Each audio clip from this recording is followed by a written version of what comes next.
দর্শক, আপনাকে আমন্ত্রণ যমুনা টেলিভিশন নিয়মিত আয়োজন 24 ঘন্টায় রাত 11টায় রবি থেকে বৃহস্পতি সপ্তাহে 5 কর্মদিবস যমুনা টেলিভিশনের স্টুডিও থেকে সরাসরি সম্প্রচারিত অনুষ্ঠানে আমরা মূলত কথা বলি দিনের উল্লেখযোগ্য ঘটনা নিয়ে এবং মূলত রাজনীতি নিয়ে। আপনারা জানেন প্রতিবেশী ভারতের দুটি রাজ্যে বিজেপির যে জয়, বাংলাদেশ সংলগ্ন এবং সেখানকার যারা মুখ্যমন্ত্রী হয়েছেন তাদের নানান ধরনের পলিটিক্যাল রেটরিক এবং সেখান থেকে সীমান্তে কাঁটাতারের নতুন আয়োজনের খবর আসছে। সেই বিষয় নিয়ে আমরা কথা বলতে চাই। তার পাশাপাশি প্রধানমন্ত্রী তারেক রহমান প্রথমবারের মতো সরকার প্রধান হিসেবে ঢাকা বিশ্ববিদ্যালয়ে গিয়ে মেধার ভিত্তিতে শিক্ষক নিয়োগের কথা বলেছেন, সেই প্রসঙ্গে আমরা কথা বলবো। আবার বাজারে অস্থিরতা, জিনিসপত্রের যে দাম, তার পেছনে চাঁদাবাজি সবচেয়ে বড় প্রভাবক, এরকম কথা বলছেন সংসদের বিরোধী দলীয় নেতা জামাতের আমির ডক্টর শফিকুর রহমান। সেই প্রসঙ্গও থাকছে। আর হামের প্রকোপ তো বাড়ছেই, শিশুদের পাশাপাশি এবার বড়রাও আক্রান্ত হতে শুরু করেছে। হামের যে আক্রান্ত হচ্ছে সবার অভিন্ন গন্তব্য, অভিন্ন ঠিকানা এই রাজধানী ঢাকা। ফলে হামের চিকিৎসা করার মতো আয়োজন কিংবা সুযোগ ব্যবস্থা বাংলাদেশের বিভাগীয় শহর বা জেলা শহরগুলোতে নাই কেন, নাকি থাকার পরেও সেটি ব্যবহার করা হচ্ছে না, সেটি নিয়ে কথা বলবো আমরা। আপনার সঙ্গে আছেন মাহফুজ মিশু, আমার সঙ্গে স্টুডিওতে এই মুহূর্তে আছেন প্রফেসর ডক্টর নাহরিন ইসলাম খান, তিনি জাহাঙ্গীরনগর বিশ্ববিদ্যালয়ের শিক্ষক। প্রফেসর নাহরিন, আপনাকে স্বাগত এবং কিছুক্ষণের মধ্যে আমাদের সঙ্গে যুক্ত হবেন নবনির্বাচিত সংসদ সদস্য জাতীয় নাগরিক পার্টি থেকে জনাব নুসরাত তাবাসসুম। আমরা তার জন্য অপেক্ষা করছি, তিনি কাছাকাছি আছেন। প্রফেসর নাহরিন, আপনাকে দিয়ে আলোচনা শুরু করতে চাই। শিক্ষক, বিশেষ করে আপনি বিশ্ববিদ্যালয়ের শিক্ষক তো মেধার ভিত্তিতেই নিয়োগ হওয়ার কথা, কিন্তু সেটি নানা কারণে 56 বছরের বাংলাদেশে আমরা করতে পারি নাই, বরং শিক্ষক নিয়োগে নানান বিবেচনা প্রাধান্য পেয়েছে মেধার চেয়ে। আজকে প্রধানমন্ত্রী সরকার প্রধান হিসেবে প্রথমবারের মতো বিশ্ববিদ্যালয়ে গিয়ে শিক্ষার্থীদের সঙ্গে তার যে মতবিনিময়, সেখানে এই প্রসঙ্গটি এসছে। এটি আসার দুটো অর্থ। একটা হচ্ছে তার মানে শিক্ষার্থীরা এখনো শিক্ষক নিয়োগের প্রক্রিয়া, পদ্ধতি এবং কালচার তিনটি নিয়ে চিন্তিত। আপনার কি মনে হয় যেটি প্রধানমন্ত্রী বলেছেন সেটি কতখানি আসলে বাস্তবসম্মত আমাদের রাজনৈতিক বাস্তবতায়? আসলে বাস্তবসম্মত মিশু, কারণ কি আমি তো আসলে খুব দীর্ঘ সময় ধরে বিশ্ববিদ্যালয়ে পড়াই। তো অ্যাকচুয়ালি আমি বলবো 7-8 ইয়ার্স এটার একটা চরম ভঙ্গুর অবস্থা হয়েছে। আমি যদি পার্টিকুলারলি যে সিস্টেমের ভেতর আমি আছি, আমি নিজে দেখেছি সেটার কথাই বলি, যে জাহাঙ্গীরনগর বিশ্ববিদ্যালয়ে এমনও ঘটনা ঘটেছে যে এই লাস্ট যে রিজিম ছিলেন আওয়ামী লীগের সময়, লাস্ট 2-3-4 বছর আপনার পরিবারের কে মানে আওয়ামী লীগের সাথে জড়িত এরকম একটি প্রত্যয়নপত্র আপনি যে এলাকায় বড় হয়েছেন সেটাও শিক্ষক নিয়োগে জমা দিতে হয়েছে। এটা কিন্তু আমি বলছি, মিডিয়াতে বলছি, এরকম ঘটনা ঘটেছে, আনঅফিশিয়ালি না, মানে আনঅফিশিয়ালি হয়েছে। এখন যেটা আজকে প্রধানমন্ত্রী বলেছেন, আমার আসলে আপনি তো দেখেছেন যে প্রধানমন্ত্রীর অনেক কিছুতেই কিন্তু এক ধরনের পরিবর্তনের আভাস আমরা দেখি, পোশাক থেকে শুরু করে, ব্যবহার থেকে শুরু করে, যেটা বাংলাদেশের মানুষ আসলে সেই মানে অভ্যস্ত ছিলেন না। হ্যাঁ, তো সেই জায়গা থেকে একটা জিনিস আমার কাছে যেটা আমি মনে করি, যে আমি এটা অনেক জায়গাতেই বলেছি, যে বিএনপি ক্ষমতায় আসার আগেই ইশতেহারে, মানে বলার আগেই, এটা কিন্তু ইশতেহারের জন্য না, গত 2 বছর ধরে ইলেকশনের আগে থেকে ক্রমাগতভাবে মানে তার এডুকেশন পলিসি করেছেন, এবং একেবারে প্রাইমারি থেকে শুরু করে শেষ পর্যন্ত। তার মানে এই দলের একটা সদিচ্ছা আছে যে এডুকেশন সিস্টেমকে লার্নিং উইথ হ্যাপিনেস বা এরকম করে পরিবর্তন করা। তো সেই জায়গা থেকে যদি আজকে জনাব তারেক রহমান এটি বলে থাকেন, এবং আমি বিশ্বাস করি যে ওনার এই বলাটা যদি সত্যি উনি করতে পারেন, তাহলে বাংলাদেশের জন্য আসলে অনেক পজিটিভ। কিন্তু আপা, ধরেন আমরা, আচ্ছা, আমাদের সঙ্গে এরই মধ্যে যুক্ত হয়েছেন মাননীয় সংসদ সদস্য নুসরাত তাবাসসুম। নুসরাত, স্বাগত আপনাকে। আমরা কথা বলছি, প্রধানমন্ত্রী আজকে মেধার ভিত্তিতে শিক্ষক নিয়োগের কথা বলেছেন আপনার বিশ্ববিদ্যালয়, ঢাকা বিশ্ববিদ্যালয়ে, সেই প্রসঙ্গে আপা, এই যে যদি মেধার ভিত্তিতে শিক্ষক নিয়োগই হয়, ধরেন শিক্ষকরা দলীয় রাজনীতি বা তার কোনো দলের প্রতি সমর্থন, বিশ্বাস, ভোট সেটা দিতেই পারে। আমরা দেখি বিশ্ববিদ্যালয়গুলোর কি পার্সোনাল যারা, তাদের যখন নিয়োগ করা হচ্ছে, ধরেন ঢাকা বিশ্ববিদ্যালয়ের প্রভিসি চেঞ্জ হলো, ভাইস চ্যান্সেলর পরিবর্তন, অন্যান্য বিশ্ববিদ্যালয় হচ্ছে প্রক্টর বা অ্যাডমিনিস্ট্রেটিভ দায়িত্ব, প্রভোস্ট, সেগুলোতে যাদেরকে নিয়োগ করা হচ্ছে তাদের কি রাজনৈতিক বিষয়ের দিকে মানে একদিকে সরিয়ে রেখে পারফরমেন্স, একাডেমিক রেকর্ড, নেতৃত্বের গুণাবলী সেসব বিবেচনা করা হচ্ছে, নাকি রাজনীতিটাও একটা বড় বিবেচ্য হচ্ছে? আবার ধরেন যদি বিএনপি ক্ষমতায় যেহেতু এখন, ফলে বিএনপির কি সবচেয়ে যোগ্য লোকটাকে নিয়োগ করা হচ্ছে? আসলে এটার সাথে আমি আসলেই একমত যে সব সময় এটা হয় না। হ্যাঁ, এটা রিয়ালিটি, এটা মানতে হবে যে সব সময় আসলে এটা হয় না, অনেক কিছু বিবেচনায় হয়। তবে এটাও মনে রাখতে হবে যে যখন একটি রাজনৈতিক দল ক্ষমতায় আসেন জি। তখন এই ধরনের ঘটনা ঘটতেই পারে। তবে সেই জায়গাটাতে আমাদের একটা জিনিস মনে রাখা প্রয়োজন যে আমরা যাতে কোয়ালিটি এবং যোগ্যতা, মানে তার একাডেমিক পারফরমেন্সে যাতে কোনো ছাড় না দিই। এটা বাংলাদেশে তো আসলে মিশু যে কথাটা সবসময় বলি যে আলাদ্দিনের কোনো চেরাগ নাই।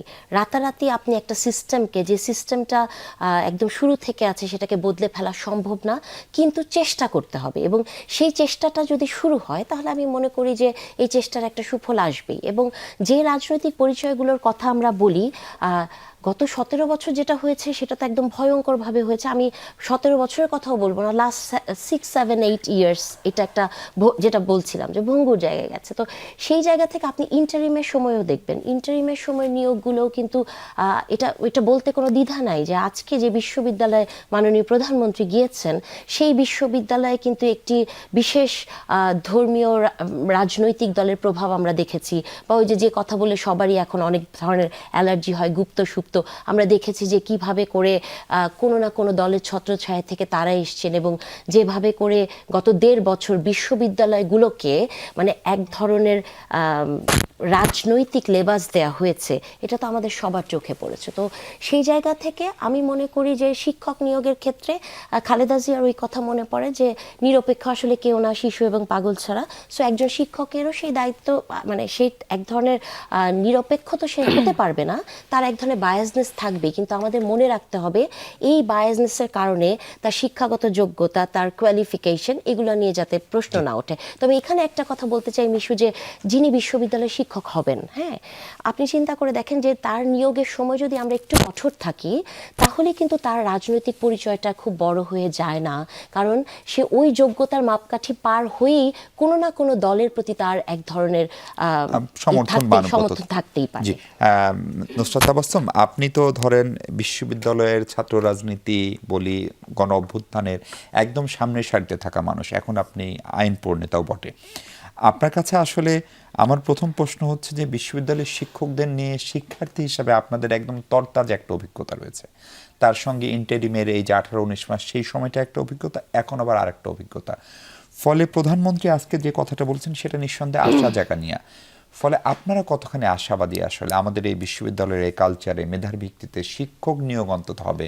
কর্মচারী কর্মকর্তা হয়তো মেধার ভিত্তিতে নিয়োগ না হলেও চলে, তাহলে আমরা জ্ঞানটা সৃজন করব কিভাবে? ধন্যবাদ। সত্যি কথা বলতে আজকের আমাদের মাননীয় প্রধানমন্ত্রী সাহেবের যে বক্তব্য শুনলাম, সেটার সত্যি কথা বলতে আমি আশাবাদী হওয়ার চাইতে আশ্চর্য হয়েছি বেশি। তার একটা কারণ হচ্ছে, মানে বিশেষ করে নাহারিন আপা, দেখা হয়ে ভালো লাগলো আপনার সাথে, অনেকদিন পর দেখা। এত সুন্দর সরল স্বীকারোক্তি, এত সুন্দর একটা, মানে এরকমই আমরা এরকমটাই ভাবতাম যে রাজনৈতিক দল এখন ক্ষমতায়, নিয়োগ তো আসলে রাজনৈতিক লোকজনই পাবে, যেটা হয়ে এসেছে। সবাই তো আসলে পরিবর্তনের কথা বলে না, যারা পরিবর্তনের কথা বলে না তাদের কাছ থেকে পরিবর্তনের মানে আশাও আসলে সেই অর্থে কেউ করে না। আজকে আমি একটু অবাক হয়েছি এই জন্য যে আসলে এরকম পরিবর্তনের কথা তো বিএনপির কাছ থেকে দল হিসেবে আমরা ওই অর্থে একটু আশা করাটা মুশকিল। কারণ একটু আগে যেটা বললেন, আপার কথা ধরে ধরেই যদি বলি, ইন্টারিমের সময়, মানে আমি এখানে কোনো যুক্তিতর্ক দিব না, আপার কথাগুলো রিপিট করবো, যে ইন্টারিমের সময় কারোর প্রতিপক্ষপাতিত্ব দেখা গেছে, তার আগে আওয়ামী লীগের সময় কারোর প্রতিপক্ষপাতিত্ব দেখা গেছে, এখন বিএনপির সময় কারোর প্রতিপক্ষপাতিত্ব দেখা যাবে, কারণ কেউই নিরপেক্ষ নয়। এখন বিষয়টা হচ্ছে শিক্ষকরা, আপনি, আমি, আপা, আমরা নিরপেক্ষ না হতে পারি, কিন্তু যারা নিয়োগকর্তা তারাও যদি নিরপেক্ষ না হয়, এন্ড বিষয়টা হচ্ছে যখন রাজনৈতিক দল ক্ষমতায় থাকে, যেটা বাংলাদেশে 71 সালের পর থেকে আমরা দেখে আসছি, বাংলাদেশের মানুষ এখন আশা করে না যে আমলারাও নিরপেক্ষ হবে, বাংলাদেশের মানুষ এখন আশা করে না যে নিয়োগকর্তারাও নিরপেক্ষ হবে, সিদ্ধান্ত গ্রহণকারী ব্যক্তিরাও নিরপেক্ষ হবে, এটা আসলে বাংলাদেশের মানুষ আশা করে না। এখন হুট করে আজকের এই আশা জাগা নিয়ে বক্তব্য যে মেধার ভিত্তিতে হবে, বিষয়টা হচ্ছে বিশ্ববিদ্যালয়ে যারা শিক্ষক, টপ স্টুডেন্টরাই আসলে শিক্ষকতার পেশায় যায়। আমরা আওয়ামী আমলে দেখেছি অনেক উচ্চ শিক্ষিত, অনেক জ্ঞানী, পুঁথিগত বিদ্যায় অনেক বেশি বিদ্যাবান পারদর্শী। ব্যক্তি, অনেক বেশি পারদর্শী, সব বিষয়ে অনেক দখল আছে, এরকম ব্যক্তিরাও খুব নির্দ্বিধায় গণহত্যাকে জাস্টিফাই করে গেছে, খুব নির্দ্বিধায় দুর্নীতিকে হাসিনোমিক্স বলে গেছে। তো বিষয়টা হচ্ছে পুঁথিগত জ্ঞান, রেজাল্ট, পরীক্ষা দিলাম, আমার সেখানে আমি টপ রেজাল্ট করলাম, আরও 10 জনের মধ্যে সর্বোচ্চ রেজাল্ট আমার, আমি বিশ্ববিদ্যালয়ের শিক্ষক হয়ে গেলাম।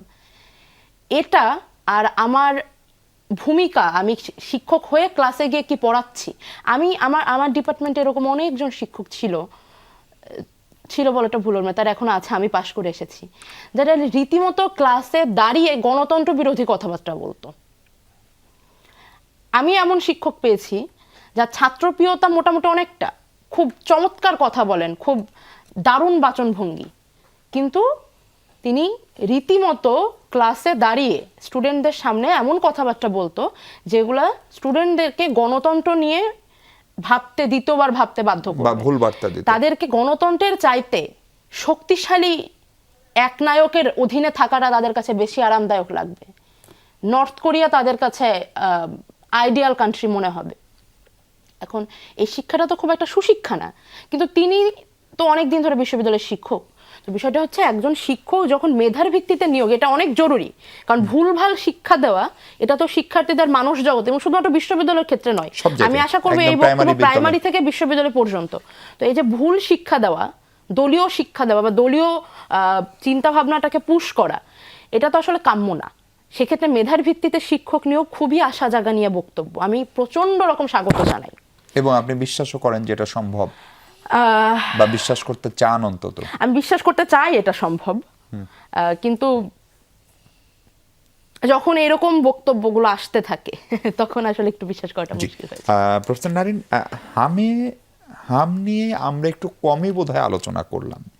শুধু আলোচনা মানে টকশোর টেবিলে আলোচনা, মানে আমাদের 400-র অধিক, 415 বা 413 জন শিশু আজকে পর্যন্ত মারা গেছে, এবং এগুলো বেশিরভাগই হচ্ছে গ্রামের মানুষ, নিম্নবিত্তের মানুষ, মানে আন্দোলন করতে পারে, সংগ্রাম করতে পারে, রাস্তায় নামতে পারে, টকশোতে এসে বলতে পারে এরকম পরিবারের বাচ্চারা হয়তো মারা যাচ্ছে না, কিন্তু এই মারা যাওয়ার একটা কারণ আছে, একটা প্রেক্ষাপট আছে। আজকের খবর হচ্ছে বড়রাও হামে আক্রান্ত হচ্ছে, এবং অনেকগুলা জেলা বেশ ভালোভাবে আক্রান্ত, যেগুলোকে জনস্বাস্থ্যবিদরা ওইসব এলাকায় অন্তত ইমার্জেন্সি বা দুর্যোগ ঘোষণার কথা বলছে। আমরা কারণ হিসেবে, আমি জানি আপনি নিশ্চিতভাবে আগে টিকা না থাকে ইত্যাদি কারণ বলবেন, কিন্তু কারণ যাই হোক, এখন যখন শিশুরা মারা যাচ্ছে সেটাকে আসলে সরকার কতখানি গুরুত্ব দিল, এবং এটা যদি বড়দের ভিতরে ওই আক্রান্তের হার বাড়ে তাহলে সেটা আমরা কিভাবে সামাল দিব? না, সরকার তো মিশু, এটা আসলে বললে হবে না, সরকার তো গুরুত্ব দিচ্ছে, আমি মনে করি না যে সরকার গুরুত্ব দিচ্ছে না। হতে পারে কালকে পরশু একটা ডিবেট দেখলাম যে মৃত্যুর সংখ্যা নিয়ে, কিন্তু আমার এখানে একটা কথা হচ্ছে যে কথাটা আপনি বললেন যে মারা যাচ্ছে কারা, অনেক শিশু আছে মিশু হসপিটালে মারা যাচ্ছে না, হ্যাঁ, হয়তো তার মৃত্যুর রেকর্ডটা হচ্ছে না, তো সংখ্যা আসলে আরো বেশি হয়তো আপনি আপনার আশেপাশে দেখছেন, কিন্তু হাম হচ্ছে প্রচন্ড সংক্রামক একটা ব্যাধি, হ্যাঁ, তো ছোঁয়াচে। তো এই কারণে যেটা হচ্ছে যে বড়রাও এখন এটাতে, এখন একটা বিষয় যেটা হয়েছে যে আমার মনে হয় যে শুধু টিকা না, হামের প্রতি এক ধরনের রিল্যাক্টেন্টনেস তৈরি হয়েছিল, এই কারণে যে হাম কিন্তু এত ম্যাসিভ আকারে বাংলাদেশে গত অনেক বছর হয়নি, আমি মনে করতে পারি না, হ্যাঁ। তো এই কারণে যেমন পোলিও নির্মূল হয়ে গেছে, অনেকে হয়তো পোলিও কেমন হয়, হ্যাঁ, মানে সেরকম নির্মূল হয়ে যাওয়ার কারণেই হয়েছে কি জনসচেতনতাটা কম হয়েছে, এবং সেই জায়গা থেকেই এক ধরনের মানুষ হয়তো রিল্যাক্টেন্ট হয়েছে, মনে হয়েছে যে আচ্ছা এটাকে হ্যান্ডেল করা যায় সেটা।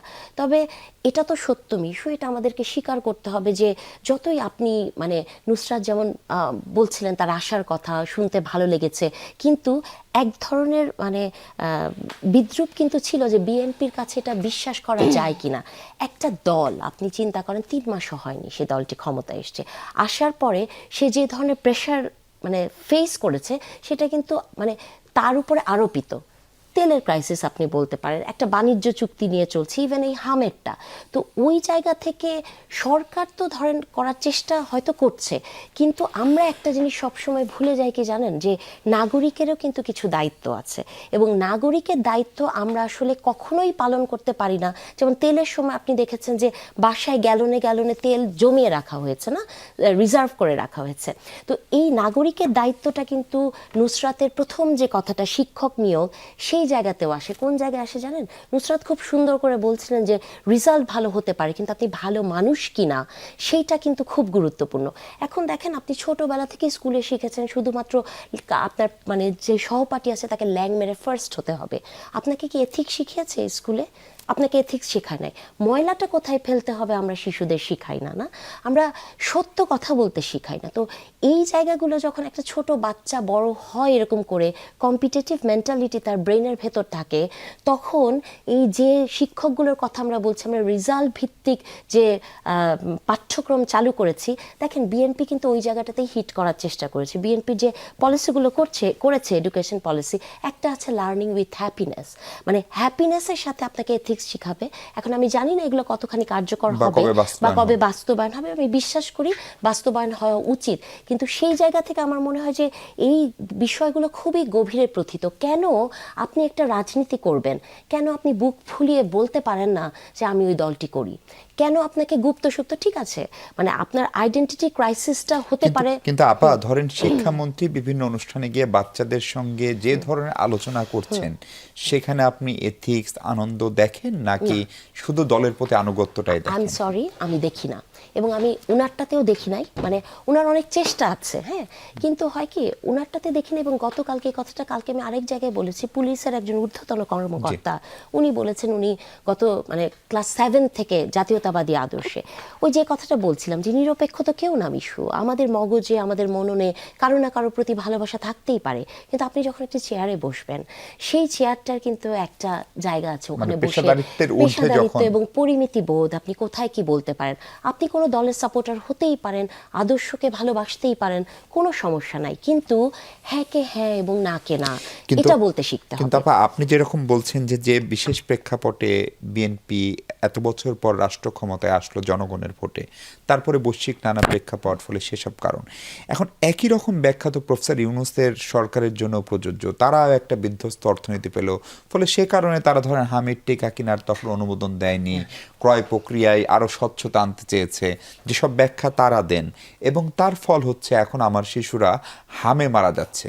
তাহলে সরকারের ব্যাখ্যা কি সবসময় একই রকম হয়? না মিশু, যে কথাটা আপনি মানে অ্যাকচুয়ালি হেলথ সেক্টরে এটা চলে না, এই যুক্তি চলে না। আপনি শুধু তো হামের টিকা না, ক্যান্সারের ওষুধ আসেনি দেশে, তার মানে হচ্ছে এটা কিন্তু আপনারই একটা শোতে মনে হয় তুষার ভাই বলছিলেন, হ্যাঁ, যে কেন আসেনি, টেন্ডারবাজির একটা বিষয় ছিল, এরকম অনেক কিছু ছিল। সো এটা আসলে হেলথ সেক্টরে এটা যুক্তি চলে না।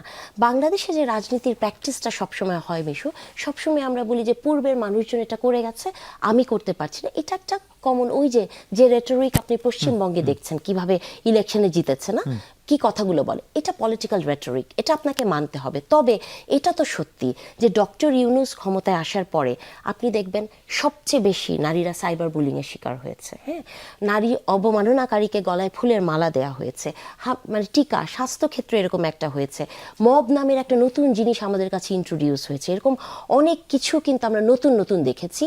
আমি মনে করি যে আমাদের প্রত্যাশার জায়গাটা তো ওরকম ছিল না, এবং আমরা কিন্তু সবাই চেয়েছি ওনাকে এক ধরনের সাহায্য করতে। ইভেন আপনি বিএনপিকে আপনি যাই বলেন না কেন, নির্বাচন বিএনপি প্রথম থেকে চেয়েছে, কিন্তু সহযোগিতার হাত কিন্তু ছিল। তো সেই জায়গাটা থেকে মিনিমাম একটা স্ট্যান্ডার্ড তো থাকার দরকার ছিল। সো হেলথ সেক্টরে কিন্তু এটা একটা চলমান একটা জায়গা, এখানে কিন্তু কোনোভাবেই আপনি কোনো যুক্তিতেই যে গত 17 বছর কি হয়েছে, আমার ঋণ আছে, আমি ওষুধ কিনতে পারবো না, এই যুক্তিটা এখানে খাটে না। জি নুসরাত তাবাসসুম, হামের প্রকোপ নিয়ে এতগুলা শিশু মারা গেল, সেটি নিয়ে কাকতালীয়ভাবে বিশেষ করে জাতীয় নাগরিক পার্টি, আপনার দল, যেটি মূলত বৈষম্য বিরোধী যে শিক্ষার্থীদের আন্দোলন, যাদের নেতৃত্বে গণ অভ্যুত্থান হলো, তাদের কাছে মানুষের প্রত্যাশা অনেক বেশি। আপনি বলতে পারেন যে তার চেয়ে বড় দল বিএনপি কি করেছে, জামাত কি করেছে, কিন্তু কোনো একটা বিচিত্র কারণে এটা কি সেই সময়ের আগের অন্তর্বর্তী সরকারের সময়ের খানিকটা ভুল বা দায় আছে বলে আপনারা একটু কম রিয়াকশন দেখাচ্ছেন, অথবা এটা নিয়ে একটু কম কঠোর ভূমিকা রাখছেন, অথবা এরকম জনস্বার্থমূলক একটা বিষয় নিয়ে সংসদের বাইরে আলোচনা নাই কেন? সরকারি দল তো সঙ্গত কারণে করতে না চাওয়ার কথা, আপনারা কেন করছেন না? দেখুন, প্রথমত আমি জানি না যে সার্ভেটা কোথায় হয়েছে যে এনসিপি খুব নীরব ভূমিকা পালন করছে, কারণ আমি তো দেখছি একটা দুটো কথা যেটুকু বলার সেটা এনসিপি বলছে। আমাদের পার্টির সম্মানিত আহ্বায়ক, আমাদের সদস্য সচিব, আমাদের মুখপাত্র, আমাদের প্রত্যেকটি সংসদ সদস্য কন্টিনিউয়াসলি কথা বলে যাচ্ছে, যারা টক শোতে আসছে তারা কথা বলছে। এখন হ্যাঁ, এর বাইরে আমরা কি করতে পারতাম? আমরা যেটা করতে পারতাম, আমরা সংসদের বাইরে অনশনে বসে যেতে পারতাম, আমরা আন্দোলনের ডাক দিতে পারতাম। সেক্ষেত্রে 3 মাস বয়সী নতুন সরকারকে অসহযোগিতার দায়টা আবার নতুন করে দেওয়া হতো কিনা, এটা একটি প্রশ্ন থেকে যায়। কিন্তু আপনারা তো এরকমও করতে পারতেন, আগের স্বাস্থ্য উপদেষ্টার বিচার চাইতে পারতেন। আমরা বিচার চাইছি তো, আপনারা আপনি নিরপেক্ষ একটা বিষয়টা তদন্ত হচ্ছে, দেখুন চাইতে আমি পারতেন। গতকাল ভিন্ন একটি চ্যানেলে, ইনফ্যাক্ট আমি এখানে অন ক্যামেরা বলে যাচ্ছি যে শুধু আগের স্বাস্থ্য উপদেষ্টা কেন, তার আগেরও যদি প্রয়োজন কেউ- বোধে প্রধান উপদেষ্টাকে পর্যন্ত অ্যাকাউন্টেবল করা হোক। কেন করা হচ্ছে না? বিষয়টা হচ্ছে, দেখুন 18 মাস ইন্টারিম পিরিয়ডে আমি যতটুকু জানি একদম শুরু থেকেই বিএনপির নেতাকর্মীরা তো ভালোই সক্রিয় ছিল, তাদের নির্বাচনী প্রচারণা, দলীয় নিজেদের কমিটিগুলো গোছানো ইত্যাদি ইত্যাদি। তারা তো আসলে দেশের বাইরে ছিল না, কিংবা আওয়ামী আমলের মতো তাদেরকে কোনো অত্যাচারের শিকারও হতে হয়নি, যেমনটা অন্য রাজনৈতিক দলের নেতাদেরও সেই অর্থে হতে হয়নি। আর আমার প্রশ্নটা হচ্ছে যে বাংলাদেশে যে হামের টিকা আসেনি ইন্টারিম পিরিয়ডে, এবং তার আগেও আওয়ামী পিরিয়ডে যে টিকাটা পূর্বে আসতো সেটা যে আসা আসলে ওইভাবে ঠিক ওই ভ্যারিয়েন্টে আসছিল না, কর্মসূচিটা হয়নি। এইটা তো, এই তথ্যটা তো গোপন ছিল না। বিষয়টা হচ্ছে, আই অ্যাগ্রি মাত্র 3 মাসের সরকার, কিন্তু সরকার গঠন করার মতো এনাফ কনফিডেন্ট যারা, তাদের এই প্রিপারেশনটা থাকা উচিত যে চেয়ারে বসা মাত্রই তারা কি করবে বা কি কি তাদের সম্মুখীন হতে হয়। হ্যাঁ, অবশ্যই আরোপিত সমস্যা, এটাকে যদি আরোপিত সমস্যা বলে ধরে নেওয়া হয় সেক্ষেত্রে আমি এটা নিয়ে কোনো আর্গুমেন্টে যাব না। কিন্তু আমার বিষয়টা হচ্ছে, যারা দেশ চালানোর মতো প্রজ্ঞাবান বলে নিজেদেরকে মনে করে, আমি তার প্রজ্ঞা নিয়ে কোনো সন্দেহ উঠাচ্ছি না, যারা ওয়েল কনফিডেন্ট যে আমি এই কাজটা পারি বা আমি এই কাজটা করার জন্য এবং যারা আগে দেশ চালিয়েছে, এবং যারা এই তথ্যগুলো সম্পর্কে অবগত, আমার মনে হয় একটা আরেকটু বেটার প্রস্তুতি থাকা উচিত ছিল। আর কথা হচ্ছে যে এনসিপি বলছে না, কারণ এনসিপি বলছে, এনসিপির পক্ষ থেকে যতটুকু বলা সম্ভব কোনো ধরনের কোনো অসহযোগিতা না করে তারা অলরেডি বলছে। ইনফ্যাক্ট খুব দ্রুত হয়তো আমরা এটা নিয়ে, যদি এইভাবেই শিশু মৃত্যু চলতে থাকে, এটা যদি আরো ভয়াবহ লেভেলে চলে যায়, সেক্ষেত্রে হয়তো আমরা আরো কোনো কঠোর কর্মসূচিতে যেতে পারি। আমি যেটা বা পাবলিক পারসেপশন যেটা, ধরেন আপনারা বললে কি কি হয়, আপনারা বললে ধরেন সরকার প্রধানের বাসভবনের সামনে অনশন হয়, প্রধান বিচারপতি অপসারণ হয়েছে, এনসিপি হিসেবে না, মানে আপনারা যারা সামনের সারির মানুষ, আপনারা বললে শেখ হাসিনারও পতন হয়েছে। হ্যাঁ, আমরা বললে শেখ হাসিনারও পতন হয়েছে, কিন্তু এই মুহূর্তে সংসদে আমাদের দলের 8 জন ব্যক্তি রয়েছে। এই মুহূর্তে কি আসলে কি জনগণ চাচ্ছে যে আমরা পিএম এর বাসভবনের সামনে অনশনে বসে যাই, আরো 8 জন এমপি তার বাসভবনের সামনে অনশনে বসে যাক, কিংবা দেশে হরতাল ডাকুক, কিংবা সংসদের সামনে দাঁড়িয়ে যাক? এটা কি আসলেই জনগণ চাচ্ছে কিনা? না, নিশ্চয়ই সেটা আপনারা সেই বিবেচনা বোধ থেকে নিশ্চয়ই করবেন, কিন্তু অন্তত যারা দায়ী তাদের বিচার তদন্ত কমিশন, অবশ্যই যখন হামের প্রকোপ শুরু হলো মাত্র, যখন শিশু মৃত্যুর সংখ্যাটা আরো অনেক কম ছিল, ঠিক সেই মুহূর্তে আমার জানা মতে স্বাস্থ্য উপদেষ্টা, প্রধান উপদেষ্টা এবং ওই সময় যারা টিকা কেনা বা দেশে নিয়ে আসা এই পুরো অধিদপ্তরে যারা যুক্ত ছিল, সকলকে ডাকা হোক, এই ওপেনে তাদেরকে প্রশ্ন করা হোক, তাদের এই জবাবদিহিতা জনগণের সামনে উন্মুক্ত করা হোক। কেন করা হচ্ছে না? আরো আগে করা উচিত ছিল, ইনফ্যাক্ট এই ঘটনা শুরুর সময় করে ফেলা উচিত ছিল। নুসরাত তাবাসসুম সংসদের বিরোধী দলের নেতা বাজার পরিদর্শনে গিয়ে বলেছেন যে এক ধরনের চাঁদাবাজি, এক ধরনের মধ্যস্বত্বভোগী, সেইটা বাজারে একটা অস্থিরতা বাড়াচ্ছে। এবং আমি ভিডিওটাও দেখছিলাম, কিন্তু ব্যবসায়ীর সঙ্গে কথা বলছিলেন, তিনি বলছিলেন যে নির্ধারিত যে টাকা দেওয়ার কথা তার বাইরে বাড়তি কত টাকা দেয়, এবং সেই টাকাটা তারা কি পকেট থেকে দেয় নাকি সেটা ক্রেতাদের কাছ থেকেই তুলে। ফলে এই চাঁদাবাজির প্রকোপ বা প্রভাব কি আসলে খানিকটা কমলো নাকি এটা আসলে বাড়ছে, এবং বাড়লে আসলে কি আপনাদের কাছে খুব সুনির্দিষ্ট কোনো তথ্য আছে? আরে শিওর যে এটা সমঝোতার ভিত্তিতে হচ্ছে না? সরি জাস্ট একটু যোগ করলাম। এটা প্রশ্ন করার মানুষ আমি না, মানে এটা নিশ্চয়ই। হ্যাঁ, এখন বিষয়টা হচ্ছে যে কেউ বলতেই পারে যেটা সমঝোতার মাধ্যমে হচ্ছে, কিন্তু হ্যাঁ মানে বাজারে যে কিছু একটা চলছে এটা তো আসলে বাজার করতে গেলেই বোঝা যায়। আই হোপ আপনিও আপনার ঘরের বাজার আপনি করেন, আমার ঘরের বাজারও আমি করি। তো বাজারে গেলে এটা আসলে বোঝা যায় যে কিছু একটা চলছে।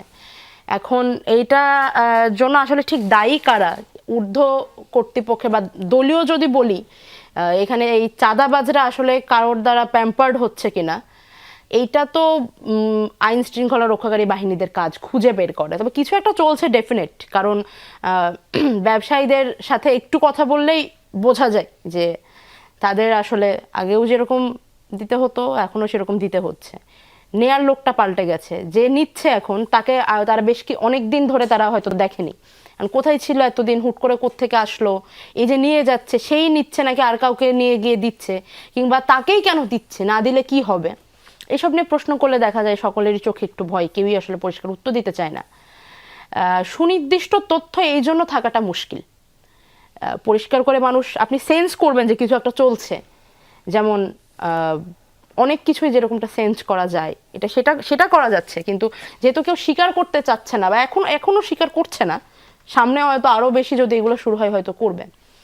কিন্তু আপনারা তো ধরেন আমাদেরকে জুলাই আগস্ট 2024-এ এই ধরনের একটা স্বপ্ন দেখিয়েছিলেন যে এই জায়গাগুলোতে সংস্কার হবে, এবং ধরেন শুধু একটা নির্বাচন দেওয়ার জন্য যদি একটা সরকার থাকতো তাইলে তো ওই 3 মাসের তত্ত্বাবধায়ক সরকারই যথেষ্ট। তার চেয়ে 6 গুণ সময় নিয়ে এই ন্যূনতম মৌলিক সংস্কারগুলো, যে সংস্কারের এত স্বপ্ন সব দল দেখালো, তার মিনিমাম সুবিধা সাধারণ মানুষ পাবে না?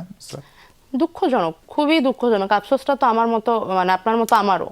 আমিও তো মানে যদি সংসদ সদস্য পদটাকে খুব গুরুত্বপূর্ণ ভাবতে চান তাহলে অন্য কথা, তা নাহলে আমিও তো আসলে কিছুটা আমজনতাই, অন্তত কিছুদিন আগে পর্যন্ত তাই ছিলাম।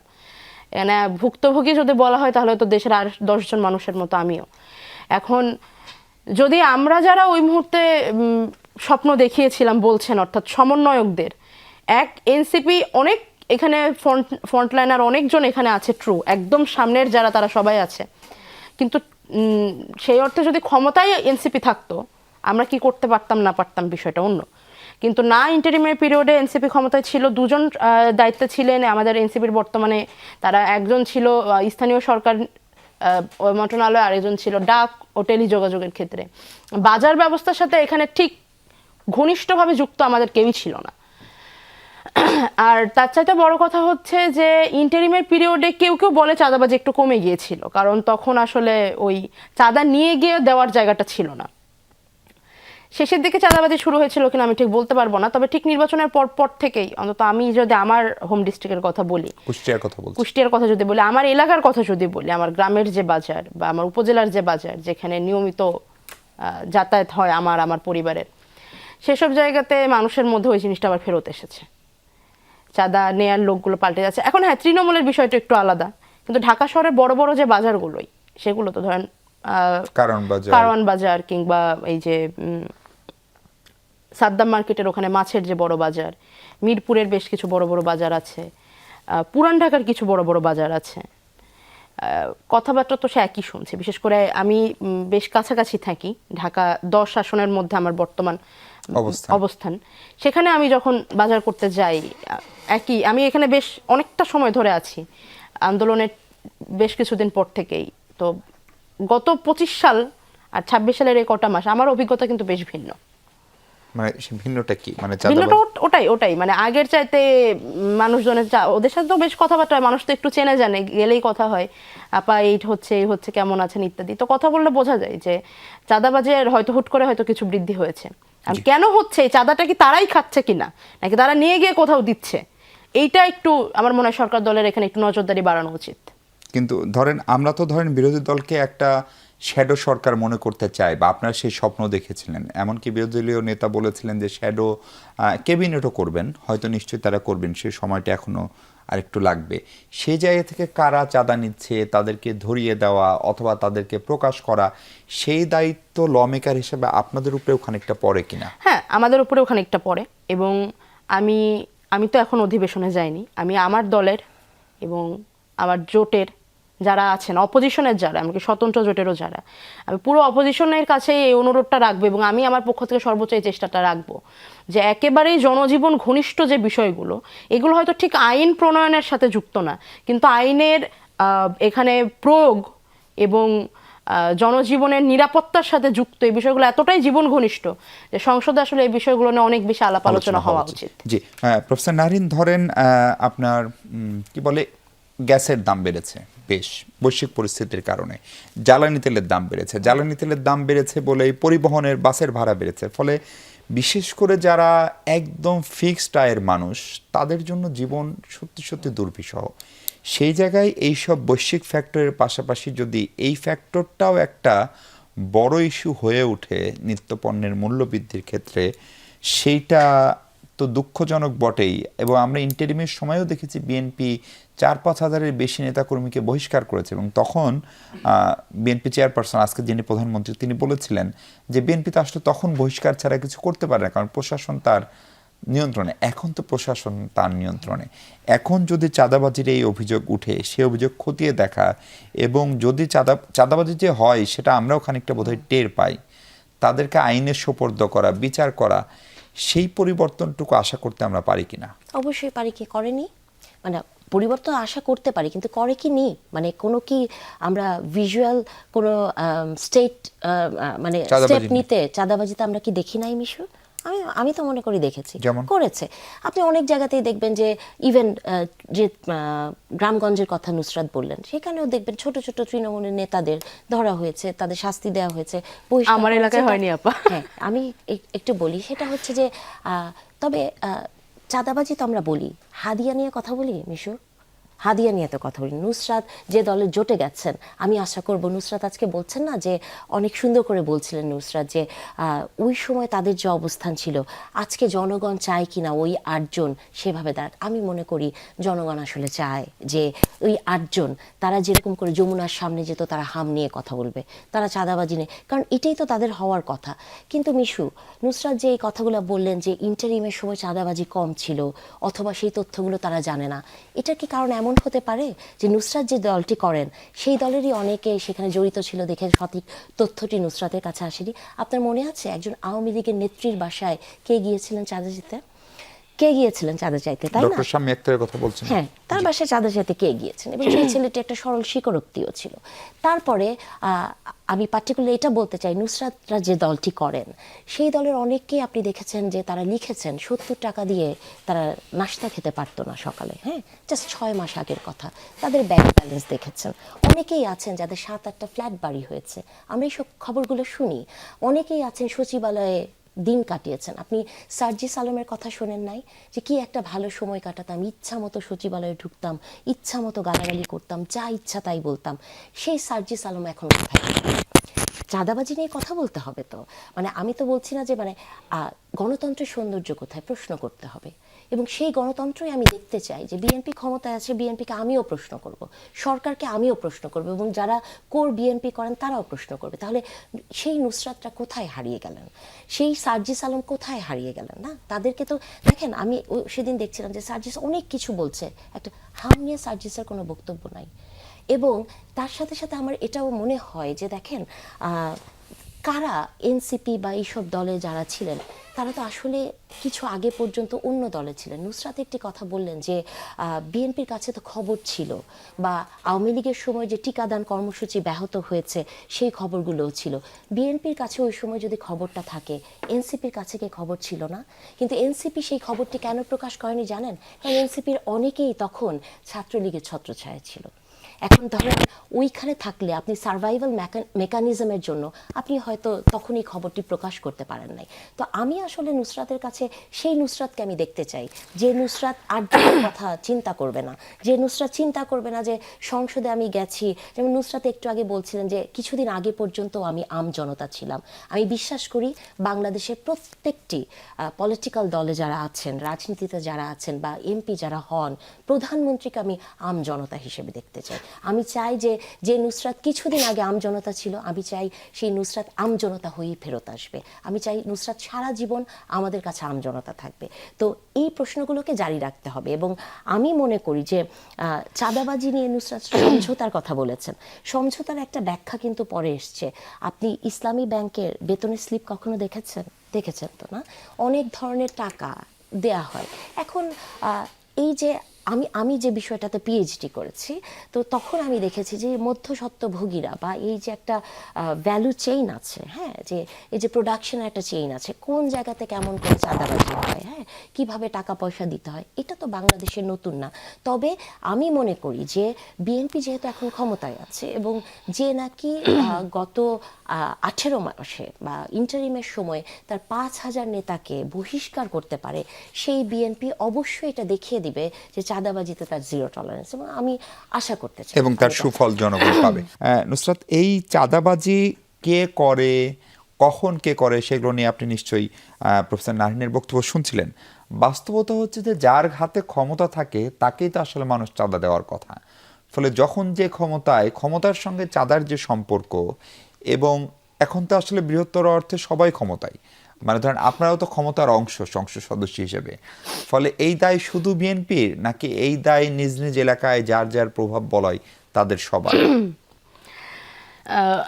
প্রথমত হচ্ছে আপা, আপনাকে আমি আসলে একটু ধন্যবাদ জানাই। আপনার বক্তব্যের কারণে ভবিষ্যতে আমাদের দলের ছেলে পেলে যদি লোকালি একটু মায়ের খাওয়ার হাত থেকে বেঁচে যায়, তো তার জন্য আপনার প্রতি আমি কৃতজ্ঞ থাকবো। মানুষজন ভাবতে শুরু করবে আমরা হয়তো গুপ্ত বিএনপি। নাহলে ইন্টারিমের আমলে সবাই ইন্টারিমের বাসার সামনে চলে আসতো মব করতে, আন্দোলন করতে। বিএনপির আমলে বিএনপি সরকারকে এই বিরোধী দল কোনো প্যারাই দিচ্ছে না, ভাবতে পারে আর কি। মানে আমি যদি আপনার পাশে না থেকে টিভির ওই পাশে থাকতাম, আমি শুনে এরকমটা ভাবতাম আর কি মনে মনে।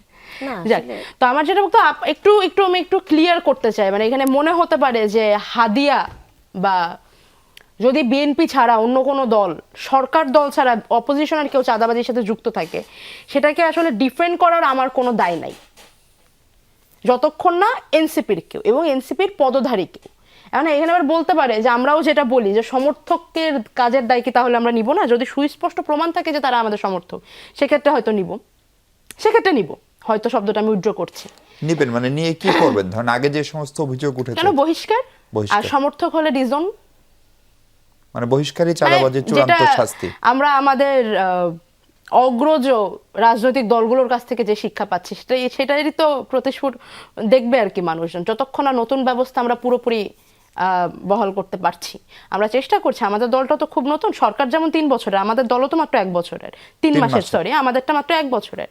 তো আমাদেরও দলের মধ্যে আমাদের দলীয় গণতন্ত্র, দলীয় গঠনতন্ত্র, নিয়ম নীতি, আমরা যতটুকু পারি এখানে কঠোর থাকার চেষ্টা করছি, এবং সামনের দিকে আমি আশা রাখি আমার দল আরো বেশি গণতান্ত্রিক হয়ে উঠবে। আমার দলের কেউ আপা সার্জিস ভাইয়ের নাম নিয়েছেন, সার্জিস ভাই কি চাঁদাবাজির সাথে যুক্ত আপা এমনটা কিছু বললেন, নাকি উনি হাম নিয়ে কথা বলেননি এমনটা বলেছেন? আমি সেরকম বলি না, আমি বলেছি সার্জিসকে যেরকম প্রতিবাদী দেখতাম সেই প্রতিবাদটা এখন দেখছি না, সেটা বলেছি। আপনার আরেকটা কথা বলি নুসরাত, এই যে এই ধরনের কথা বলেন না, সার্জিস ভাইকে কি চাঁদাবাজ বললেন? না, জিজ্ঞেস করলাম, মানে আমি বলছি গিয়েছিলাম আমরা যেগুলো সাফার করি এটাকেই একটা ক্লিপ বানানো হবে, হ্যাঁ, তারপরে ওরা বানায় না, এবং কারা বানায় আমরা জানি। ওই যে আপনি যে বললেন না যে গুপ্ত সুপ্ত, হ্যাঁ, গুপ্ত সুপ্ত নিয়ে তো আর কোনো ডিবেটের প্রয়োজন নাই, এটা প্রমাণিত। এবং এই যে ক্লিপগুলো বানানো হয়, তারপরে যে ধরনের মানে সাইবার বুলিংকে ইনস্টিগেট করা হয়, আমার মনে হয় আপনি একজন নারী নেত্রী সংসদে যাবেন, শব্দ চয়নে, বাক্য বানে খুবই পরিমিতি বোধের পরিচয় দিতে হবে। সেই সাইবার বুলিং এর শিকার নুসরাত আমি যেটা বলতে চাচ্ছিলাম যে বিষয়টা হচ্ছে, যদি জনগণের এমনটা মনে হয় যে ইন্টারিমের পিরিয়ডের চাইতে এখন এনসিপি বেশি সমঝোতার মুডে আছে, বেশি চুপচাপ আছে, বেশি কম্প্রোমাইজ করছে, আমার মনে হয় জনগণ ভুল করবে। বরং ইন্টারিমের পিরিয়ডে আমরা যেমনটা ছিলাম এখন আমরা তেমনটাই আছি। সেক্ষেত্রে বলা যায় আগে হয়তো আমাদের সাথে সর্বদলীয় জনগণের সমর্থন থাকতো, এখন যাদের সমর্থন দেখতে পান হয়তো শুধুমাত্রই আমাদের, কারণ এখন তো কমেছে। ফলে আমরা তখন দেখা যায় আমরা যখন আন্দোলন করতাম, আমরা আমাদের একপাশে ছাত্র শিবিরের ভাইদের দেখতাম, একপাশে ছাত্র দলের ভাইদের দেখতাম, এখন তো আসলে সবাইকে দেখা যায় না, হয়তোবা আমি ঠিক শিওর না। কারণ ইন্টারিমের আমলে দেখা গেছে 1 মাসের মধ্যে অনেকগুলো আন্দোলন হয়ে গেছে, সবগুলো নেতৃত্বে তো আমরা ছিলাম না বা আমাদের অংশগ্রহণও ছিল না, সেই সমস্ত আন্দোলনে এখন আর দেখতে পাচ্ছি না। এখন এটাকে যদি পজিটিভলি দেখতে চান তাহলে দেখাই যায় নতুন সরকার তাকে সহযোগিতা করা হচ্ছে, তাকে কাজ গুছিয়ে নেওয়ার জন্য সময় দেওয়া হচ্ছে, এভাবে দেখতে চাইলে দেখতে পারেন।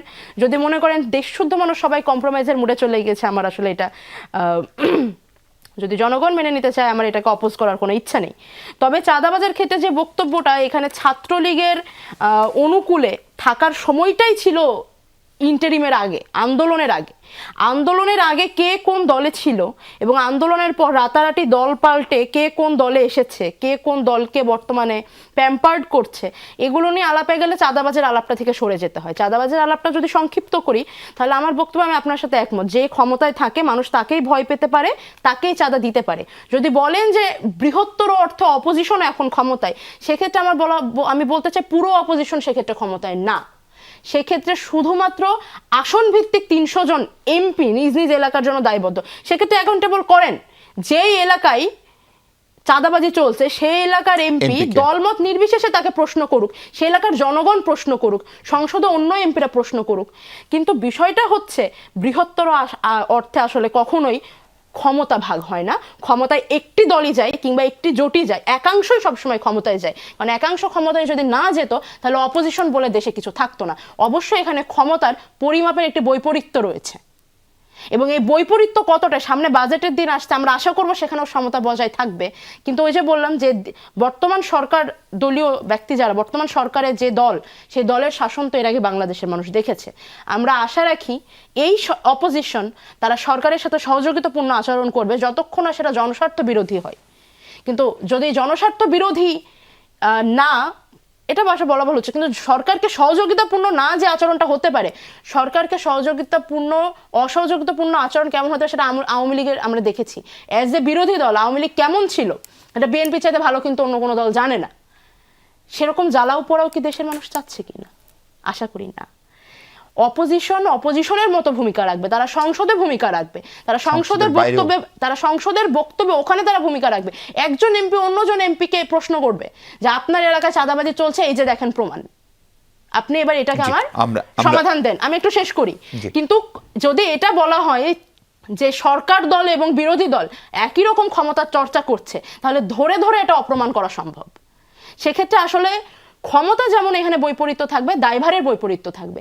যদি এরকম অভিযোগ দেশের কোনো একজন মানুষও করে থাকে যে তার সাথে তার এলাকায় তার চোখের সামনে বা তার জানা মতে চাঁদাবাজি চলছে, তাহলে অবশ্যই পুলিশ এবং স্বরাষ্ট্র মন্ত্রণালয় এবং সরকার এবং বাজার নিয়ন্ত্রণের সাথে ভোক্তা অধিদপ্তরে যারা যারা যুক্ত, ভোক্তা অধিকার সাথে যারা যুক্ত, তাদেরকে ব্যবস্থা নিতে বলেন। বৃহত্তর অর্থে ক্ষমতাধারী এখন সবাই, এটা বলে কারোর দায়ভার লঘু করা সম্ভব না। আপা, তার মানে হচ্ছে চাঁদাবাজি, অনিয়ম যাই হোক না কেন তার দায় মূলত সরকারের, অর্থাৎ সরকারি দলের। ধরেন আপনি যদি দেখেন সরকারি কর্মকর্তাদের ভাষ্য, আপনি নিজেই পুলিশের একজন সিনিয়র কর্মকর্তার পুলিশ সপ্তাহের বক্তব্যের কথা বলছিলেন, যে যিনি কিন্তু প্রমোশন পেতে পেতে পেতে অনেক দূর গিয়েছেন, কিন্তু তিনি মনে প্রাণে একটা রাজনৈতিক দলের প্রতি তার বিশ্বাস থাকতে পারে, তিনি সেটা পাবলিকলি বলছেন। এবং যে একই অনুষ্ঠানের প্রধানমন্ত্রী বলছেন যে পুলিশের কোনো রাজনৈতিক পরিচয় থাকতে পারে না, মানে পুলিশকে পেশাদার হতে হবে। ফলে এই জায়গাগুলা মানে একটা নিরপেক্ষতা অথবা সরকারি লোকজনের পেশাদারিত্ব মনোভাবকে খানিকটা ডিমোরালাইজও করে কিনা, এবং এই সুযোগগুলো যারা চাঁদাবাজ মধ্যস্বত্বভোগী বলি তারা নেয় কিনা, এবং যেটি সরকারকেও খানিকটা বিতর্কিত করতে পারে কিনা। তার আগে একটা প্রশ্ন জিজ্ঞেস করি, এনসিপির যে আসিফ উপদেষ্টা ছিলেন তার পিএস এর কি হয়েছে মিশু? মানে তার যে পিএস ছিলেন, প্রথম দুর্নীতির কথাটা তো তাকে দিয়ে শুরু হয়েছে, তার কি হয়েছে আপনি কি জানেন?